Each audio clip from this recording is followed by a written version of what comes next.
नमस्कार दोस्तों, मैं मनीष तोमर अपने YouTube चैनल कक्षा ज्ञान के मंच पर आप सभी का स्वागत करता हूं, हार्दिक अभिनंदन करता हूं। जैसा कि हम पिछली क्लास में पढ़ चुके थे राष्ट्रपति की शक्तियां, और उस राष्ट्रपति की शक्तियों में हम 3 महत्वपूर्ण शक्तियां पढ़ चुके थे। एक कार्यपालिका शक्ति, एक विधायी शक्ति और एक वित्तीय शक्ति। उसके अलावा जो शक्तियां बची हुई आज उनको पूरा कर लेते हैं। तो ये सेशन देखिए, स्टार्ट करते हैं राष्ट्रपति की शक्तियां। जो राष्ट्रपति की शक्ति है, राष्ट्रपति की शक्तियां,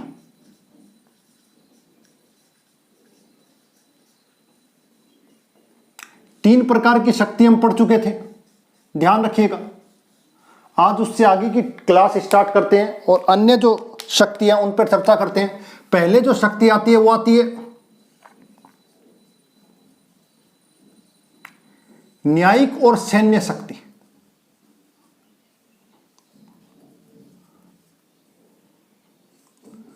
न्यायिक और सैन्य शक्ति यानी कि राष्ट्रपति की क्षमादान से संबंधित महत्वपूर्ण शक्तियां और सेना अधिकारी या सेना अध्यक्ष के रूप में राष्ट्रपति की शक्तियों पर हम चर्चा करते हैं। तो देखिए, न्यायिक शक्तियों की जब हम बात करेंगे तो सबसे पहले आता अनुच्छेद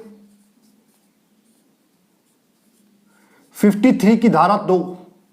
वो क्या कहती है? वो ये कहती है कि राष्ट्रपति तीनों सेनाओं का सेना अध्यक्ष होगा, सुप्रीम कमांडर होगा।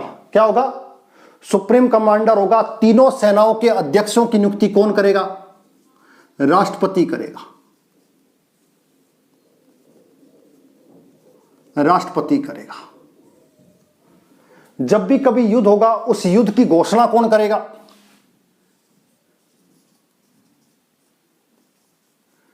युद्ध की घोषणा भी राष्ट्रपति ही करेगा। ठीक है, युद्ध को समाप्त करने की घोषणा कौन करेगा? वो भी राष्ट्रपति के द्वारा ही की जाएंगी। तो ये राष्ट्रपति की महत्वपूर्ण शक्ति है, ध्यान रखिएगा। कहीं ना कहीं अमेरिकन कॉन्स्टिट्यूशन से हमने इसको अडॉप्ट किया या स्वीकार किया है, इसको ध्यान रखिएगा। उसके बाद अगला आर्टिकल आता है सबसे महत्वपूर्ण, अनुच्छेद 72। आर्टिकल 72 क्या कहता है? आर्टिकल 72 राष्ट्रपति की क्षमादान शक्तियों की बात करता है।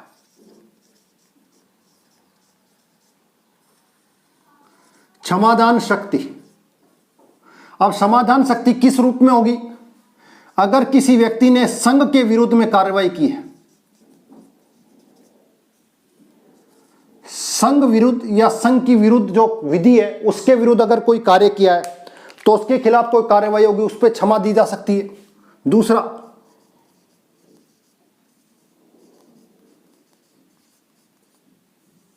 सैन्य जो मामले है, सैन्य न्यायालय के द्वारा जो सजा दी गई है उस पर निर्णय दे सकता है राष्ट्रपति। और तीसरा, मृत्युदंड। मृत्युदंड को माफ करने का अधिकारी हो सकता है कौन? राष्ट्रपति।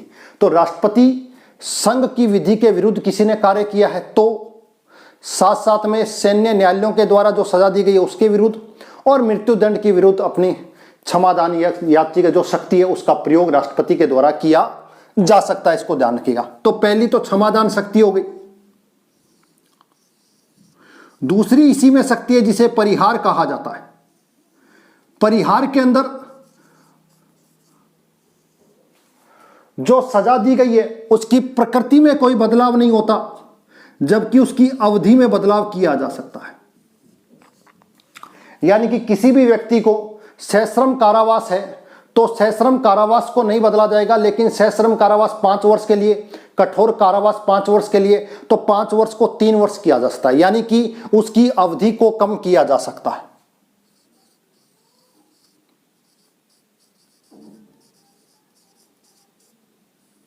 लघुकरण। लघुकरण के अंदर प्रकृति और अवधि दोनों को कम किया जा सकता है। उसको सश्रम जो कारावास है उसको साधारण कारावास में बदला जा सकता है। 5 वर्ष की सजा को 3 वर्ष की सजा के रूप में किया जा सकता है, यानी कि दोनों तरीके से कम किया जाएगा। उसके अलावा विराम।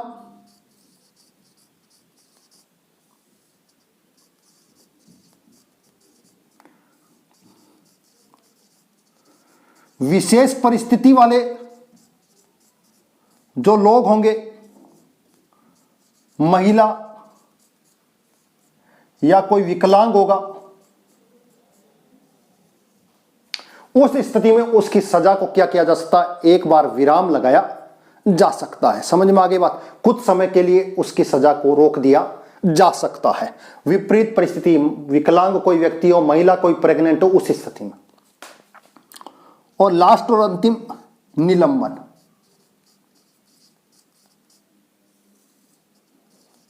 अस्थायी रोक। अस्थायी रोक लगाई जा सकती है किसी की सजा पर, इसलिए लगाई जा सकती है कि उसको अब अपना अंतिम जो है याचिका लगाने का उसके पास अधिकार है कि वो क्षमा की याचिका लगाई जा सकती है, इसलिए उसको कुछ समय दिया जा सकता है। उस समय देने को क्या कहा गया, निलंबन शक्ति। कौन सी?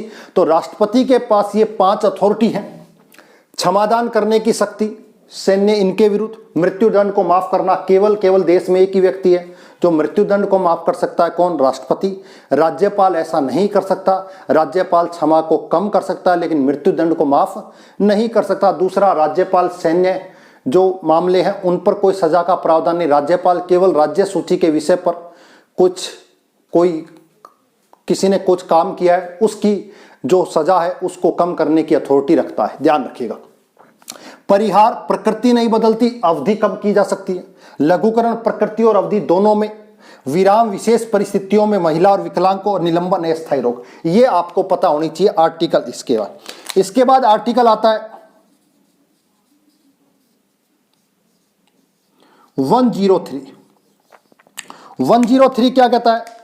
103 कहता है कि जो सांसद हैं उनकी जो सदस्यता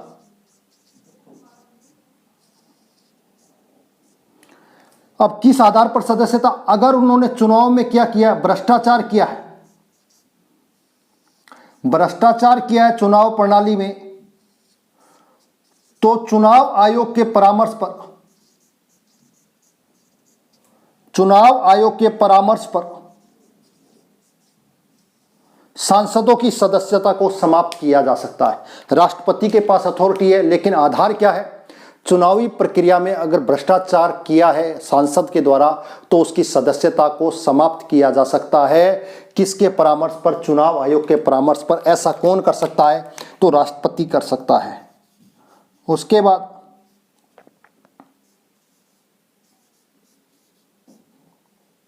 आर्टिकल 124 की धारा 2, इसमें क्या है? इसमें राष्ट्रपति जो है वो सुप्रीम कोर्ट के न्यायाधीशों की नियुक्ति करेगा।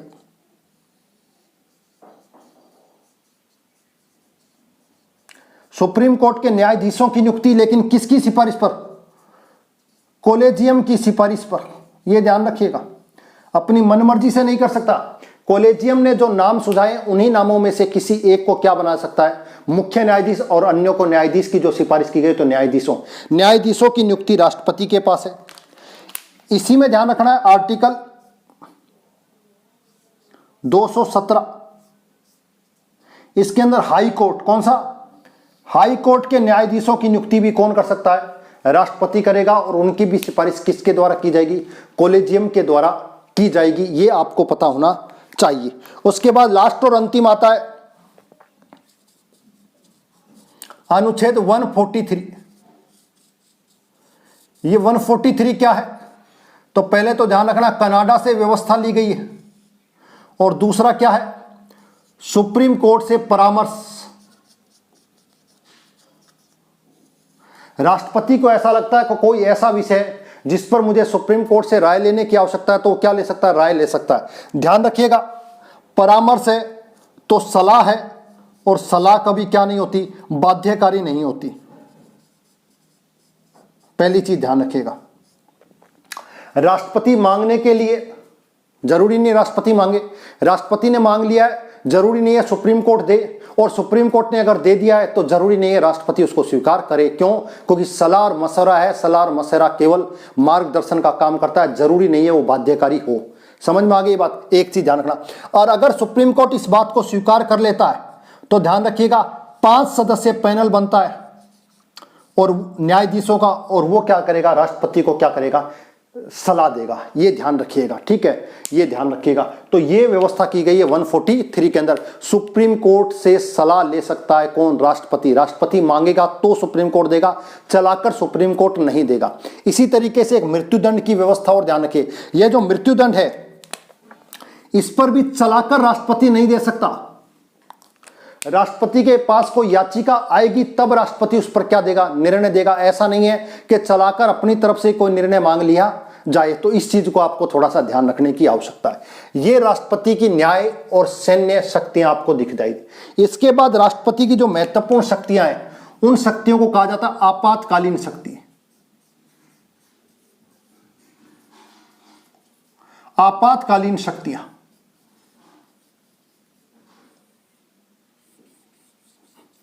ध्यान रखिएगा। अब ये जो आपातकालीन शक्तियां हैं क्या हैं उसको थोड़ा सा ध्यान रखिएगा। आपातकालीन जो शक्तियां वो कहां से ली गई हैं? पहले तो ये ध्यान रखें जर्मनी से, और जर्मनी का भी कौन सा क्षेत्र? वीमर क्षेत्र से, वीमर गणराज्य से। पहले तो ये ध्यान रखिएगा, ठीक है। अब आपातकालीन शक्तियां क्या हैं, क्यों हैं, तो ध्यान रखिएगा। पहले तो अनुच्छेद 352, अनुच्छेद 356 और अनुच्छेद 360, ये 3 प्रकार की आपातकालीन शक्तियां आपको देखने को मिलती हैं। समझ में आ गई बात? अब सबसे पहले एक एक पर चर्चा करते हैं। तो बात करते हैं किसको लेकर? अनुच्छेद 352 को लेकर। अनुच्छेद 352 क्या कहता है? अगर कोई भी देश हमारे ऊपर बाह्य आक्रमण हो जाए, क्या हो जाए? बाह्य आक्रमण हो जाए, या विश्व के अंदर युद्ध की व्यवस्था हो, युद्ध चल रहा हो, या फिर आंतरिक सशस्त्र विद्रोह हो जाए, इन 3 परिस्थितियों में क्या लगाया जाएगा? राष्ट्रीय आपात लगाया जाएगा। कौन कौन सा? किसी ने हमारे ऊपर आक्रमण कर दिया है, या दुनिया के अंदर कहीं ना कहीं युद्ध जैसी व्यवस्था चल रही है, जैसे यूक्रेन चल रहा है, अभी आपको पता है इजराइल वाली व्यवस्था चल रही है। इसके अलावा आंतरिक कहीं ना कहीं हथियारों के साथ आंतरिक भारत की सीमा के अंदर कहीं सशस्त्र विद्रोह हो गया, उस आधार पर राष्ट्रीय आपात लगाया जा सकता है। पहली चीज ध्यान रखिएगा। 3 चीजें पता लग गई, ठीक है। राष्ट्रीय आपात कैसे लगाया जाएगा?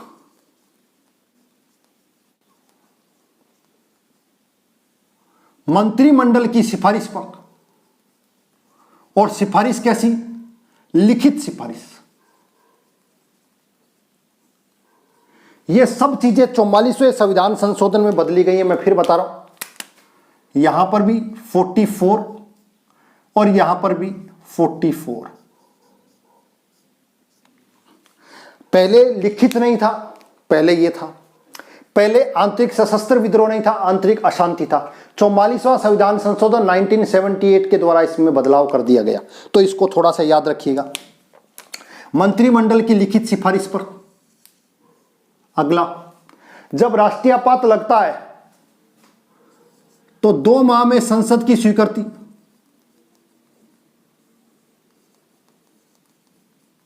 अनुमोदन।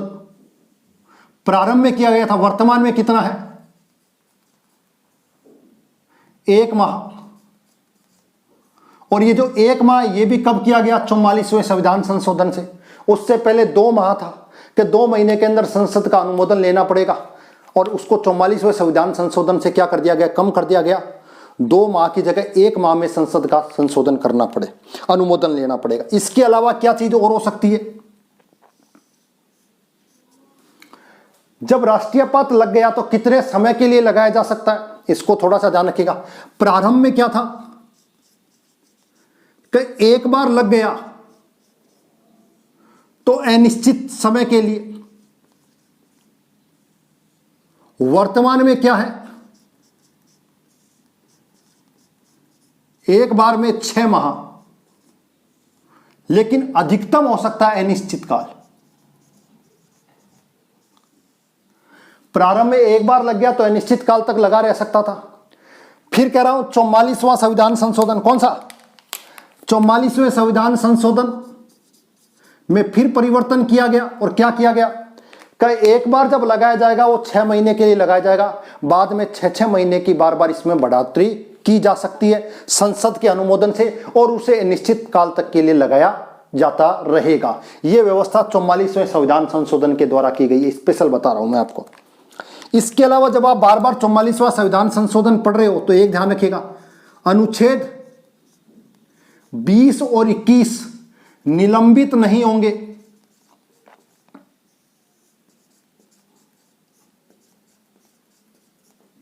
यह भी कौन से संविधान संशोधन से? 44वें संविधान संशोधन में परिवर्तन किया गया, इसको ध्यान रखिएगा। इसके अलावा और क्या हो सकता है?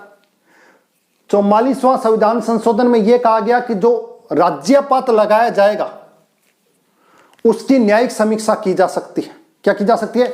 न्यायिक समीक्षा। तो यह ध्यान रखिएगा, न्यायिक समीक्षा हो सकती है। यह भी 44वें संविधान संशोधन के तहत व्यवस्था की गई। तो यह आपका था कौन सा आपात? राष्ट्रीय आपात। इसको आपको ध्यान रखना है। अब इस राष्ट्रीय आपात लगा कब कब, इसको थोड़ा सा ध्यान रखिएगा। तो जो राष्ट्रीय आपात आपका लगा हुआ है वो अब तक 3 बार लगा है। कितनी बार?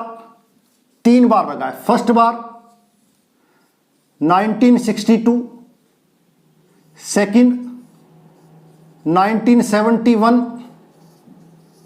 और थर्ड 1975।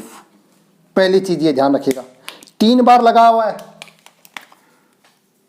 राष्ट्रपति डॉक्टर राधाकृष्णन,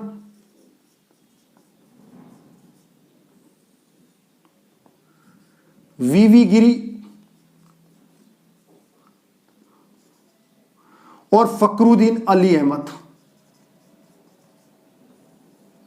फखरुद्दीन अहमद, ये ध्यान रखिएगा। उस समय राष्ट्रपति थे कौन कौन? फर्स्ट नंबर पर डॉक्टर राधाकृष्णन, सेकंड नंबर पर वीवी गिरी, थर्ड नंबर पर। और प्रधानमंत्री की बात करें तो फर्स्ट में जवाहरलाल नेहरू, सेकंड में इंदिरा गांधी और थर्ड में भी इंदिरा गांधी। ये आपको याद रखना है। ये सर्वाधिक लगाया गया था, यानी कि सर्वाधिक समय के लिए, और ये सबसे कम समय के लिए। और किस आधार पर? आंतरिक अशांति के आधार पर। बाद में 44वें संविधान संशोधन से शब्द हटा दिया गया, आंतरिक अशांति की जगह आंतरिक सशस्त्र विद्रोह कर दिया गया। सर्वाधिक समय के लिए लगाया गया भारत चीन युद्ध, भारत पाक युद्ध और आंतरिक। तो ये आपका 352 हो गया, इसको आप स्पेशल ध्यान रखिएगा।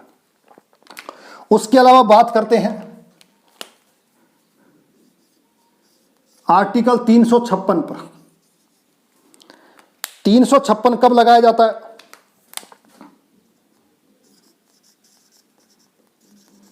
इसे संवैधानिक आपात कहा जाता है और साधारण तौर पर इसे राष्ट्रपति शासन कहा जाता है। क्यों कहा जाता है? क्योंकि राष्ट्रपति या तो स्वयं या फिर राज्यपाल के माध्यम से क्या करता है? शासन करता है। या तो स्वयं करेगा या फिर राज्यपाल के माध्यम से क्या करेगा? शासन करेगा। अब ऐसा क्यों होगा? ऐसा कारण क्या है? जब राज्य सरकार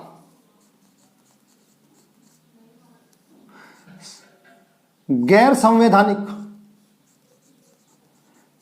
संवैधानिक अगर कार्य करेगी तो राज्यपाल क्या कर सकता है? सिफारिश कर सकता है। राज्यपाल सिफारिश कर सकता है अगर ऐसा लगता है उसको कि जो राज्य सरकार राज्य में चल रही है वो कहीं ना कहीं संवैधानिक या संवैधानिक मूल्यों के खिलाफ कार्रवाई कर रही है, तो उसके खिलाफ ये कार्रवाई की जा सकती है, राज्यपात लगाया जाता है। अब राज्यपात जब लगाया जाता है तो पहली चीज तो जान रखिए, 2 माह में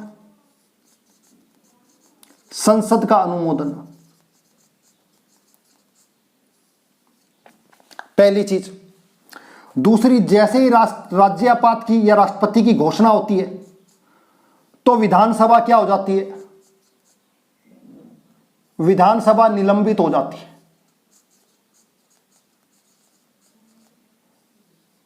लेकिन जैसे ही अनुमोदन हो जाए, क्या हो जाए, अनुमोदन के बाद, किसके बाद, अनुमोदन के बाद विधानसभा क्या हो जाती है, भंग हो जाती है। विधानसभा भंग, पहले सस्पेंड होगी और बाद में क्या हो जाएगी, भंग हो जाएगी, जब संसद उसको क्या दे देगी, स्वीकृति दे देगी। प्रारंभ में 6 माह और अधिकतम 3 साल, ये आपको याद रखना है। यहां पर अनिश्चित है और यहां पर क्या है, 3 साल। लेकिन 3 साल में भी अपवाद है, ध्यान रखिएगा। पंजाब और जम्मू एंड कश्मीर में 3 साल से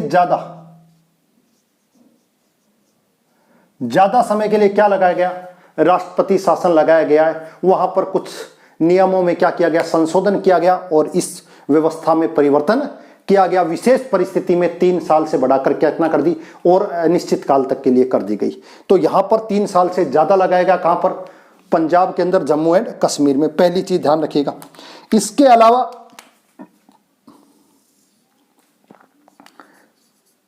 सबसे पहले 356 का प्रयोग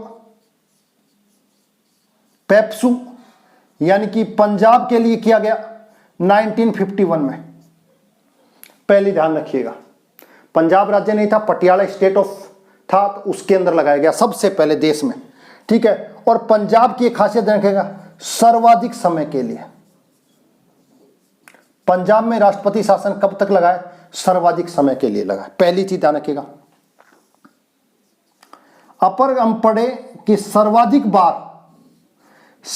बार राष्ट्रपति शासन कहां लगाए, तो एक ध्यान रखिएगा यूपी और एक ध्यान रखिएगा मणिपुर। इन दो में सर्वाधिक बार क्या लगाए, राष्ट्रपति। सर्वाधिक लंबे समय के लिए पंजाब, लेकिन सर्वाधिक बार राष्ट्रपति शासन कहां लगाया गया, तो ध्यान रखिएगा कहां पर लगाया गया, यूपी और मणिपुर में। तीसरी चीज, राजस्थान में अब तक कितनी बार लगाए, 4 बार राष्ट्रपति शासन लगाए। 67, 77, 80 और 92 के अंदर क्या लगा, राष्ट्रपति शासन लगा। इसके अलावा बात करें तो एक ध्यान रखिएगा, एक तो छत्तीसगढ़ और एक साथ साथ में तेलंगाना, इन 2 स्टेट में कभी भी क्या नहीं लगा, कभी भी 356 का प्रयोग नहीं। इन 3 राज्यों में कभी भी प्रयोग नहीं किया गया, ध्यान रखिएगा। 356 का प्रयोग लगभग 130 बार से ज्यादा हो चुका है देश में। एक चीज ध्यान रखिएगा, सर्वाधिक राष्ट्रपति की बात करें तो फखरुद्दीन, और पीएम की बात करें तो इंदिरा गांधी। 356 का सर्वाधिक प्रयोग राष्ट्रपति फखरुद्दीन के समय स्वर्गीय इंदिरा गांधी के द्वारा किया गया था। तो यह चीज और आपको पता होनी चाहिए, किसके बारे में, 356 के बारे में। 356 में आपातकाल जैसी बात नहीं की गई, संवैधानिक बात कही गई है कि संवैधानिक आपातकाल लगाया जा सकता है, ठीक है। और किस आधार पर, राष्ट्रपति शासन, क्योंकि सरकार क्या कर रही हो, संविधान के मूल्यों के विरुद्ध में काम कर रही हो। तीसरी बात है, तीसरा और लास्ट है 360, कौन सा, 360। तो 360 में आपको ध्यान रखना है, वही सारा प्रोसेस है, वित्तीय आपात लगता है। दूसरा, 2 माह में संसद की स्वीकृति, और यह भी अनिश्चित है कब तक लगाया जा सकता है, ठीक है, और राष्ट्रपति के द्वारा।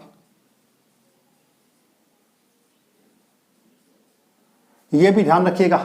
वित्तीय आपात लगाया जा सकता है आर्टिकल 360 के तहत। 2 माह में संसद का अनुमोदन करना आवश्यक है।